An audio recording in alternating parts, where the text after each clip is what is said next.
The Ford Foundation has announced a commitment to involve local communities in the management of mineral resources in their respective areas, with plans to empower the regions with legal knowledge, negotiating skills and policy backgrounds to enable them to advocate effectively for their rights. Speaking at a roundtable with select journalists in Lagos, Hilary Pennington, Vice President of the Foundation, lamented that most communities with natural resources lack legal rights to their hands, or their lands rather, and are often excluded from negotiations about extraction of the resources. Pennington also added that the Ford Foundation is using its grants to give indigenous leaders access to technologies such as computers and drones that they can use to monitor illegal activities in their lands.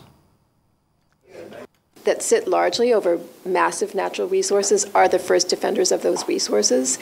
and they don't have legal rights to their lands, and they are not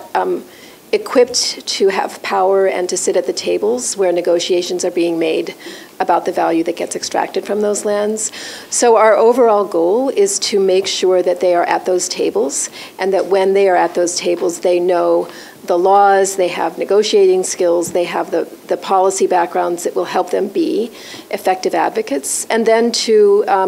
fund research organizations, advocacy organizations that can come around the communities that are most affected and give them more power. In some parts of the world, we are also using our grants to give indigenous leaders access to technologies, so computers that they can have in a rainforest,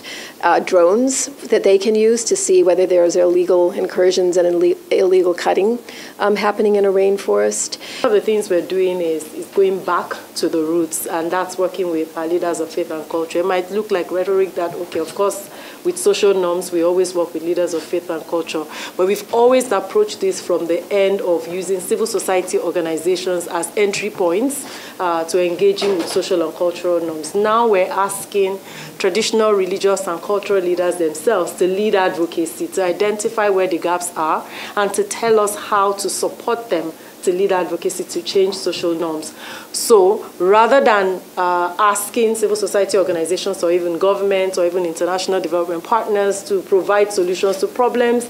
that we don't even understand the context, these guys are men and women who hold these positions, sit in the realms of power where they can influence things that happen in the communities that,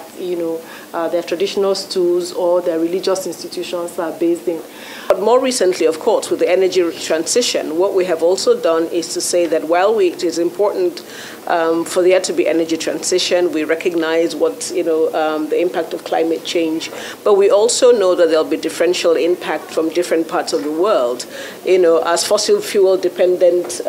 countries in West Africa, especially Nigeria, the impact of